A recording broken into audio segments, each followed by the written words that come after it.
paz do Senhor. É muito bom esse calor, né? Esse calor humano. Que a bênção do Senhor esteja sobre a tua vida, sobre a tua casa, sobre a tua família e os seus parentescos. Amém? Deus abençoa. Estenda as mãos para cá, vamos orar pela vida do pastor Vanderlei, para ministrar o nosso coração nessa noite. Pai de amor, muito obrigado pela tua misericórdia, pela tua paz. Usa o teu servo nesta noite como boca de Deus sobre o teu povo, sobre a tua igreja. Nós clamamos a ti, te louvamos, te agradecemos, que o nosso coração esteja pronto para receber a tua palavra, o teu Espírito Santo nos envolvendo, dando a interpretação, dando a inspiração para o teu servo nessa noite. Profetizamos em o nome de Jesus. Aleluias. Amém? Glória a Deus. Amém? Glória a Deus. A gente vê essas crianças aqui, e quando a gente vê crianças se notar, se dá vontade da gente ser criança, não dá? Sabe que a pior coisa que acontece com um adulto, com a gente, é se tornar adulto, cara. Essa é a pior coisa que tem, a gente se tornar adulto. A gente é criança e quer ser adulto, né? Quando a gente é adulto, aí Jesus manda a gente ser criança. Não é isso? Mas é isso mesmo. Porque é o propósito de Deus que tem com as crianças, no sentido que nós adultos, à medida que vai passando o tempo, a gente tem que se purificar exatamente numa forma de retornar a uma condição de purificação, a uma condição de santidade, uma condição de autenticidade com a realidade. Como o pastor disse, eu sou o pastor Vanderlei, eu sou da Igreja Batista Lagoinha lá, com a pastora Ângela Valadão, minha esposa a pastora Fátima, glória a Deus, e estamos aqui fazendo então esse curso sobre oração, a torre de oração. Depois vocês perguntam aos irmãos aí, quem é Gideão? Que levanta a mão. E os que estão propensos a se tornarem Gideões, levanta a mão também. Glória a Deus. Aí esses irmãos aí, podem conversar com eles sobre esse grande ministério maravilhoso, que é o ministério da volta de Jesus nos últimos tempos. Que a igreja está orando 24 horas ininterruptamente. Então é algo sobrenatural. O fogo arderá sobre o altar e nunca se apagará. E olha que nós estamos aqui, ó, aqui está começando, ó. Isso aqui que é o Brasil de amanhã. Isso aqui que é o Brasil de amanhã. Amém? Glória a Deus. Abra suas Bíblias, aleluias, no livro Mateus 5,48. Dos 8 anos, hoje é dia de festa, dia de alegria, dia de reconhecer a realidade de Deus na nossa vida, a realidade do que Deus tem feito e do que Deus fará. Nós agradecemos a Deus pelo que Ele fez, agradecemos a Deus pelo que Ele fará ainda, damos glórias a Deus. Deus só tem planos de vitória na nossa vida. E o tema que o pastor me colocou, eu achei maravilhoso, que é, pastor, pensa em termos de uma pregação no sentido de maturidade. Isso é muito bacana. E a palavra de Deus me deu uma palavra aqui, que eu quero compartilhar com os irmãos. Mateus capítulo 5, versículo 48, a palavra de Deus diz assim: sede vós, pois, perfeitos, como é perfeito o vosso Pai, que está no céu. Aquela palavra ali, perfeito ali, é exatamente, sedes vós, que tem maturidade, sejam vós maturos, tenham maturidade. Então, o termo original tem um significado de maturidade. Se você pega o termo do hebraico, tamim, significa estar completo, ser inteiro. Se você pega ele no latim, ele é motoritas, aquele que evolui, cresceu, desenvolveu e torna-se aprovado por Deus. E no grego, teleios, ou seja, ser perfeito. Mas é interessante que o versículo está falando aqui, ó, qual que é o termo que eu uso? Sede vós perfeitos. Então o verbo sede ele tem um sentido o quê? De continuidade. Não é dizer, eu sou perfeito, acabou, não. Sede significa que é a cada dia, a cada momento da sua vida, procure ser perfeito como Jesus. Ser perfeito como nosso Pai quer. E esse é o princípio que Deus quer para a sua noiva. Esse é o princípio que Deus quer para a sua igreja, para o arrebatamento da sua igreja, uma igreja sem mácula e sem pecado.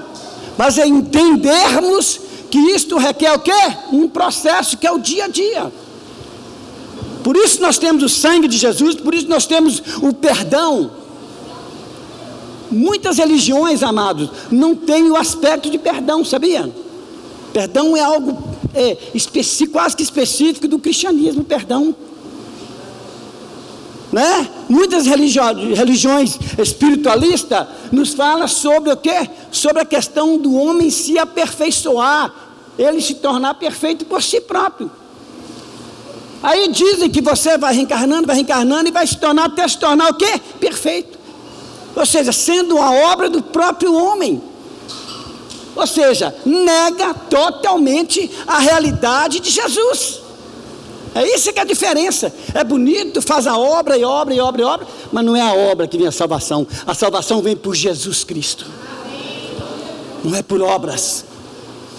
E eu quero compartilhar com os irmãos um texto maravilhoso que Deus colocou no meu coração aqui, que eu tenho certeza que vai ser impactante para você aqui nesta noite, que está no livro de João, capítulo 2. João, capítulo 2, versículo 1 a 11. A palavra de Deus diz assim: e ao terceiro dia fizeram-se umas bodas em Caná da Galileia, e estava ali a mãe de Jesus. E foi também convidado Jesus e os seus discípulos para as bodas. E faltando vinho, a mãe de Jesus disse-lhe: não tem vinho.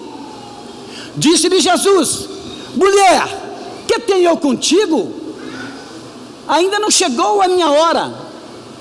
Sua mãe disse aos serventes: fazei tudo o quanto ele vos disser. Estavam ali postas 6 talhas de pedra para as purificações dos judeus, e em cada uma cabiam 2 ou 3 almudes. Disse-lhe Jesus: enchei de água essas talhas, e encheram-nas até em cima. E disse-lhes: tirai agora e levai ao mestre-sala. E levaram. E logo que o mestre-sala provou a água feita vinho, não sabendo de onde viera, se bem que o sabiam os serventes que tinham tirado a água, chamou o mestre-sala, esposo, e disse-lhe: todo homem põe primeiro o vinho bom, e quando já tem bebido bem, então o inferior, mas tu guardaste até agora o bom vinho.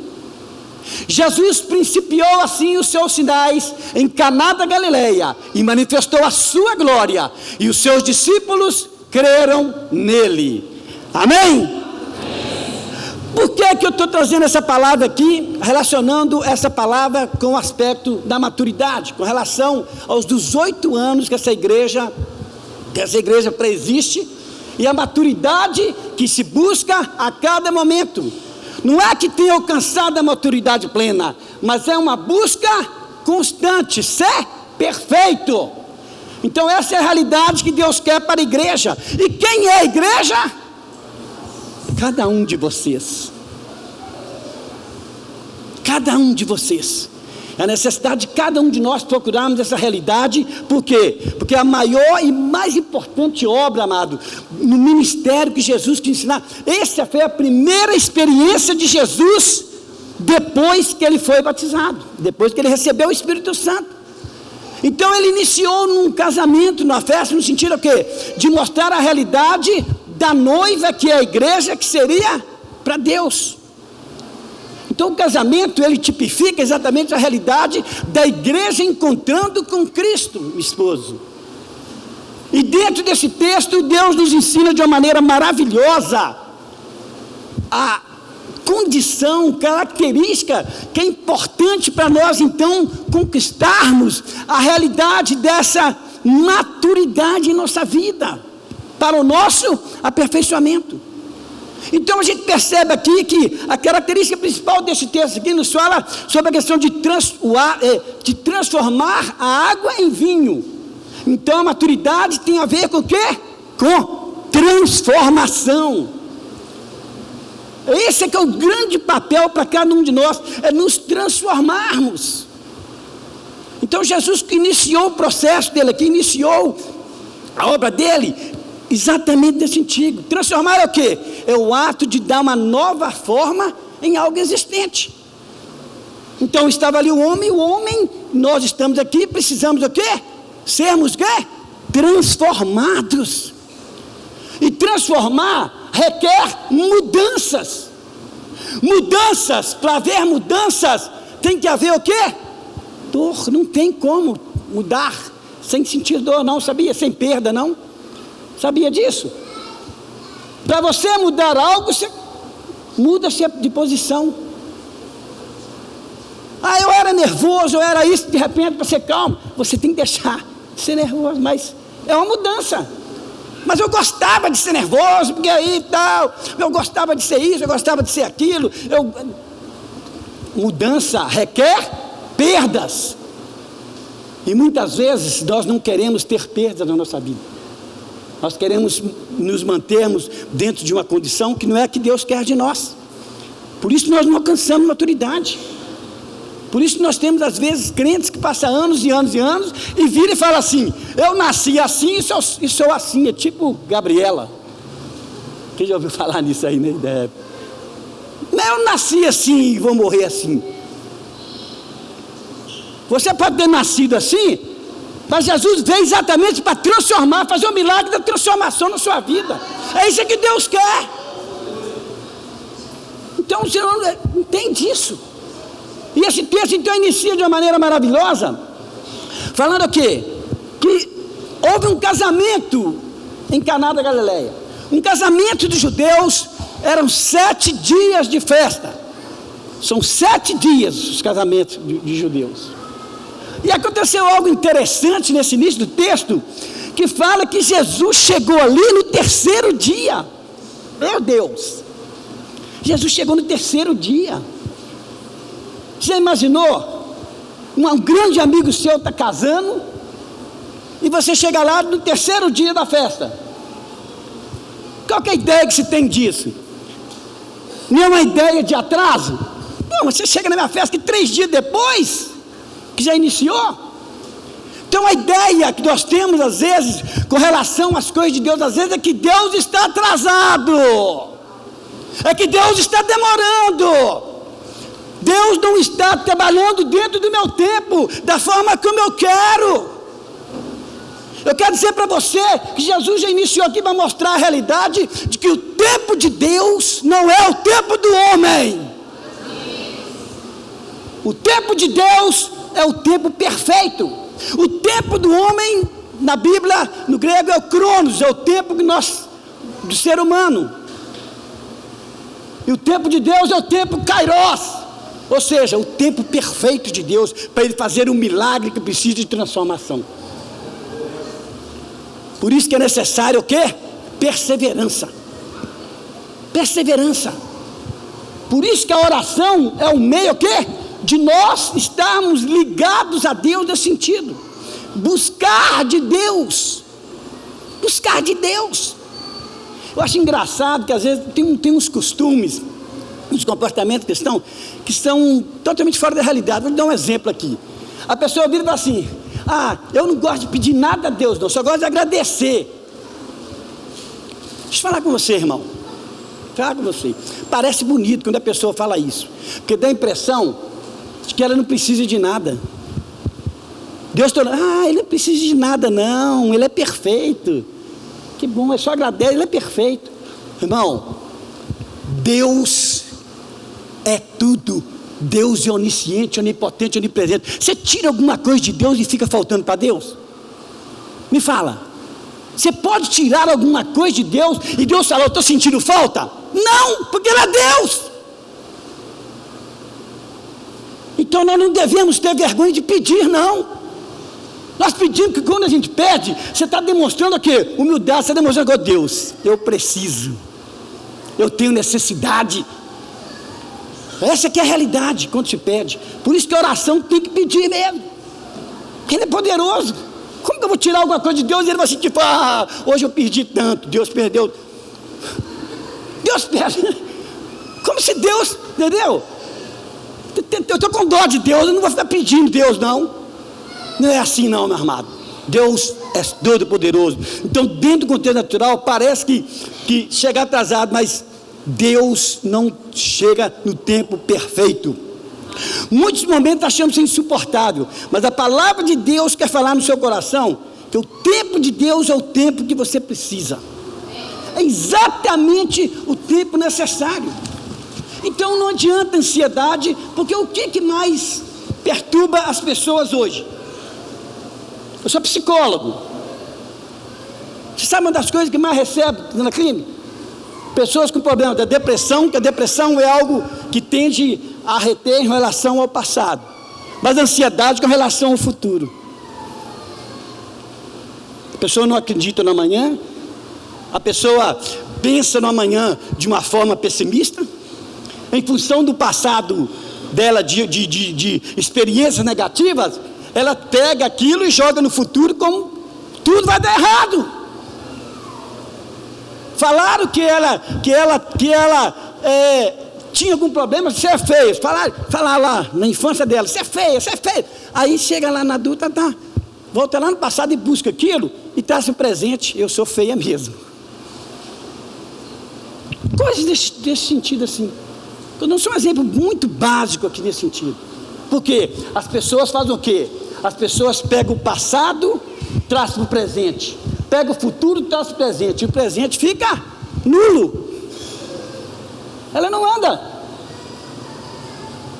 Nós temos que entender, amado, que o passado na nossa vida é referência e não residência. Guarda bem isso aí no seu coração. Passado para você é referência, não é residência. Você não tem que viver o presente do passado. Mas eu sofri tanto, irmão. Não é. Olha aqui para mim aqui. Dá um exemplo simples, você não vai lembrar. Estou com essa perna aqui, ó. Eu vou para frente. Para frente não é futuro? Aqui, ó. Estou levantando. O passado aqui, ó. Eu preciso do passado como referência. Para me saber aqui, ó, que eu posso usar. Ainda não cheguei no futuro. Pisei no futuro. O passado é? Aí, tá vendo? O presente fica de novo no futuro. É assim que é a vida. Passado é sempre aquele que sustenta você para ir para frente. E não para ficar parado. Aí se eu ficar lá no passado, lá, o senhor fica assim. Fica no passado parado, no passado. Não vai para frente. Não vai para frente. Então nós temos que aprender nesse sentido. O tempo de Deus é o tempo perfeito. E Deus tem um perfeito para todos os problemas da sua vida. Pode ser na área sentimental, pode ser na área financeira, pode ser no seu ministério. Deus tem um tempo perfeito para todas as áreas de sua vida. Aprenda a esperar o tempo de Deus. E o texto continua, falando assim, que eles haviam sido convidados. Muito interessante isso também. Haviam sido convidados. Tem a necessidade de, durante a vida, para você alcançar a maturidade, quem que você tem convidado para fazer parte da sua vida? Quem que você tem convidado para ser participante da sua vida, da sua formação, da sua maturidade? O ambiente é que tem influência. Ambiente e pessoas é que influenciam pessoas. Quando eu trato uma pessoa que está com um problema relacionado a tóxico, a toxomania, a drogas, se essa pessoa pode passar para mim no consultório, ir no médico e tomar remédio, se ela manter no ambiente dela, ela vai continuar a mesma coisa. Porque ela toma o medicamento, mas toda a questão de afeto está lá naquele ambiente.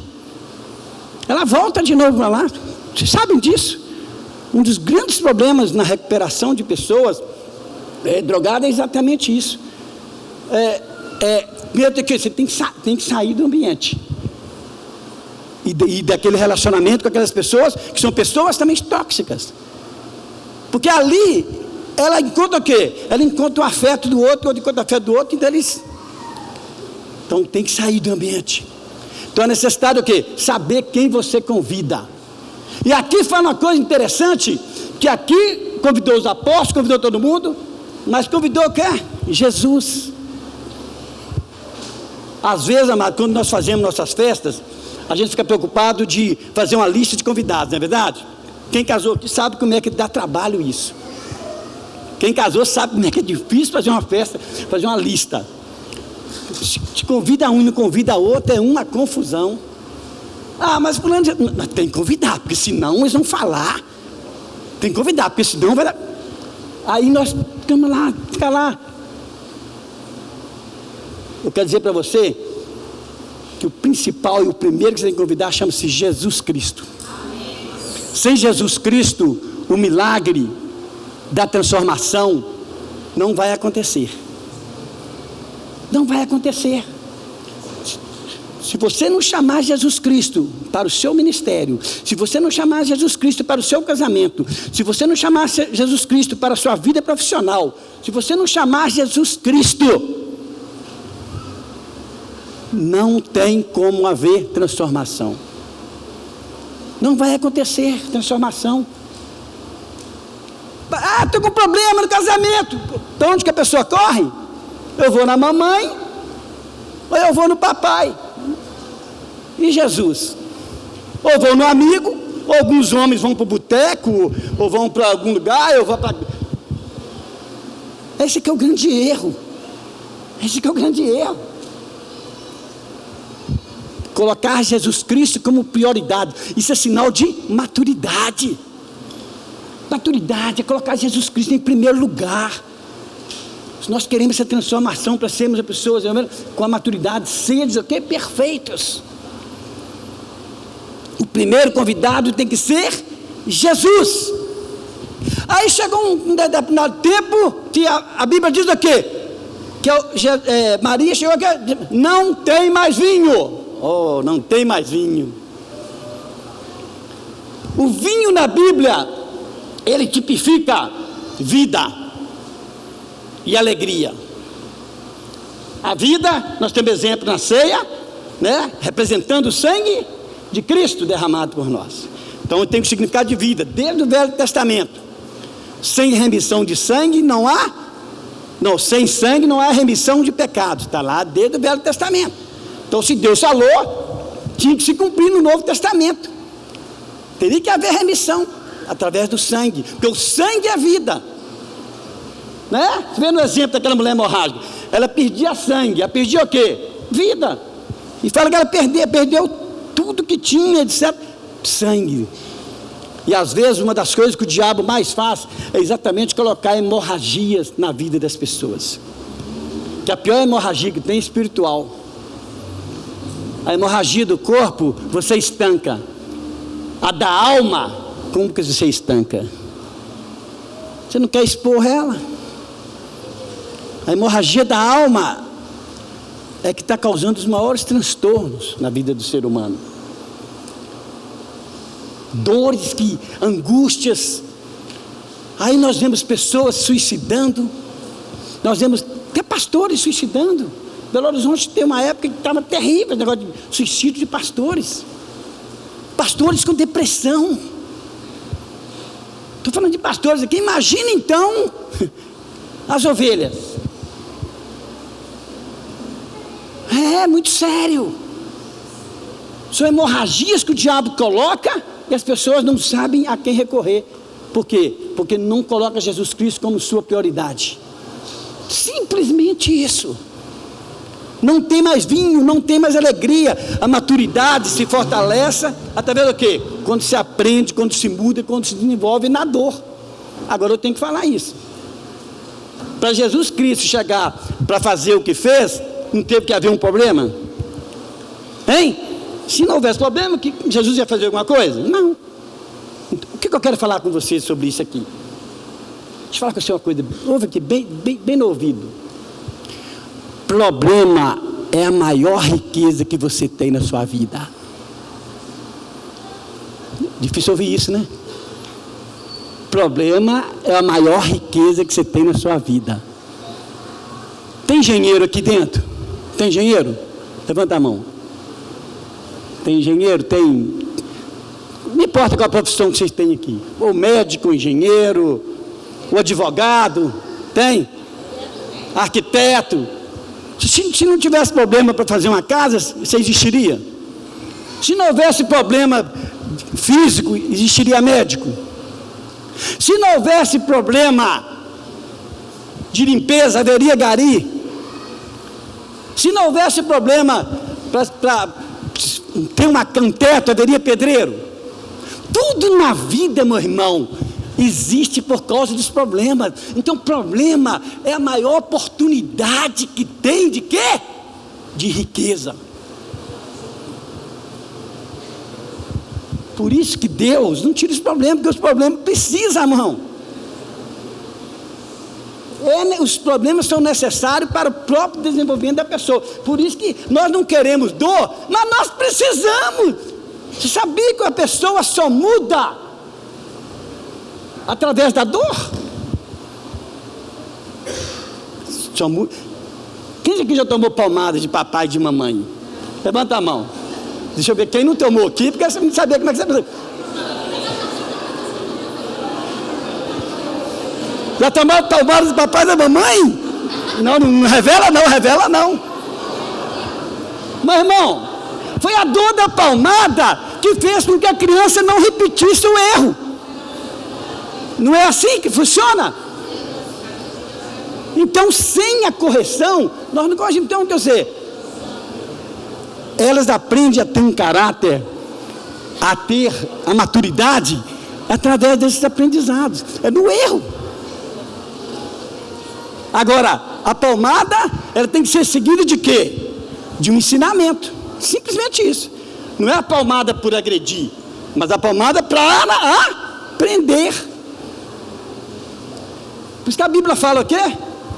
Que a criança, açoita a tua criança com vara, para que ela não se perca. Para que o diabo não tome conta dela. É a Bíblia que diz isso, é Deus que fala isso. Eu tinha minha filha, aí a gente tinha uma filha só.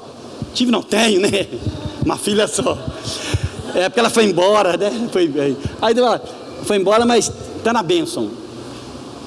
Está bem, graças a Deus. E a gente ia muito ao monte, criança, e a gente pegou uma vara lá no monte e ungiu a vara. Aí nós ungimos a vara. Aí essa vara ficava na estante lá de casa. Então, quando tinha alguma coisa, aí vinha a correção da vara. E assim foi crescendo. Tinha correção da vara, mas ela sabia que a vara era a vara da... Nós ensinamos para ela, isso aqui é uma vara da correção. Então, quando ele errava, até mesmo ela chegava para a gente, ela já sabia que aí ia ter a vara da correção. Para a honra e para a glória do Senhor. Minha filha hoje está com 25 anos de idade. Formou em 2 faculdades, está agora nos Estados Unidos, graças a Deus, bem. Mas é por quê? Mas é questão do ensinamento. Houve necessidade das varinhas. Então ela sabia que aquela vara era a vara da correção, não era agressão, era a vara da correção. Viu, jovem? Papai, eu a partir de hoje vou ter vara da correção, hein? Então é isso.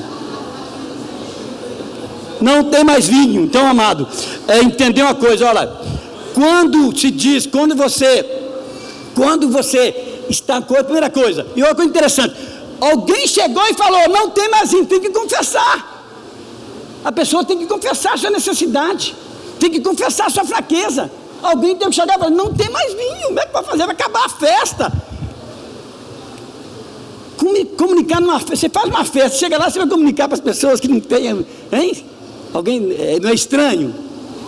É terrível, não é? Acabou. Ou seja, não calar, não fugir, não culpar, não julgar, confessar a pessoa certa. Isso é maturidade. A questão não está ali, a questão está aqui, na correção. Mas se eu escondo o erro, o que acontece? O erro vai ser corrigido? O erro vai ser perdoado? Não. Deus não está dizendo que a gente não vai errar, mas Deus quer que a gente o quê? Confesse a Ele nossos pecados. Isso que Jesus quer. Ontem eu estava conversando com o irmão e falei com ele: irmão, eu gosto muito dos versículos, já repeti aqui, vou repetir de novo, porque é muito importante esse versículo, para as pessoas entenderem. Está lá em Isaías 43, 25. Deus fala assim: eu mesmo sou o que apago as tuas transgressões por amor de mim, e dos teus pecados não me lembro mais. Espera aí, o que Deus falou? Ele ainda repetiu, foi incisivo. Eu que apago os seus pecados, e por amor de mim eu não lembro mais. Agora eu pergunto: quem é você para você ficar lembrando dos seus pecados? Você é Deus mais do que Deus? Então por que você fica se culpando? Por que você fica com sentimento de culpa? Confessa o seu pecado, acabou, Deus esquece. E eu pergunto também: quem é a pessoa que está ao teu redor, que fica lembrando você dos seus pecados? Ela é mais do que Deus? É mais do que Deus? E você ouve a acusação das pessoas, ouve o julgamento das pessoas. Quer dizer para você, irmão, que o sangue de Jesus, quando ele fala que nos purifica de todo o pecado, toma posse disso. Não carrega sentimento de culpa. Não carrega, que é isso que o diabo mais quer. Quando nós falamos o sangue de Jesus tem poder, tem todo o poder. Então é meio termo. Vamos continuar aqui. E o texto diz: aí Maria chegou e falou com Jesus, né? Não tem mais vinho. Eu pergunto para vocês: por que Maria não falou com Pedro? Pedro tinha solução? Paulo não está nessa nem nesse vídeo. Tiago tinha solução? Hein? Estavam os apóstolos ali, algum tinha solução? Então adianta você ficar pedindo para Pedro, para Tiago alguma coisa? Eles não têm solução. Nem Maria teve solução, porque Maria foi onde? Foi a Jesus. Mulher sábia. Agora, a coisa mais interessante vai acontecer agora. Jesus responde o que para Maria? Um filho respondendo, um filho respondendo para a mãe. Imagina, pensa na sua mãe, você responder dessa forma. Jesus falou assim: olha, o que tem eu contigo, mulher? Olha, o que Jesus falou. Que resposta é essa para uma mãe? Se eu falar isso com a minha mãe tem 94 anos. Se eu falar com a minha mãe assim: mulher, que tem eu contigo? Ela me dá um tapinha na cara com 94 anos. Dá? Que você, 94 anos de idade. E Jesus falou assim com Maria. Não parece uma resposta mal educada? Não parece? Amado, você quer analisar o texto, como é a realidade. Por que Jesus falou assim? Porque Jesus Cristo, antes dele iniciar o ministério dele, ele havia batizado antes, recebeu o Espírito Santo, e o que Deus declarou? Eis o meu filho amado, a quem me compraz. Então estava falando aqui, ela estava falando, não era com Jesus Cristo, homem, estava falando com Jesus Cristo, Deus. Deus não tem mãe. É isso que Jesus respondeu assim. Ali ela estava falando com Jesus Cristo, Deus. Deus não tem mãe. Jesus Cristo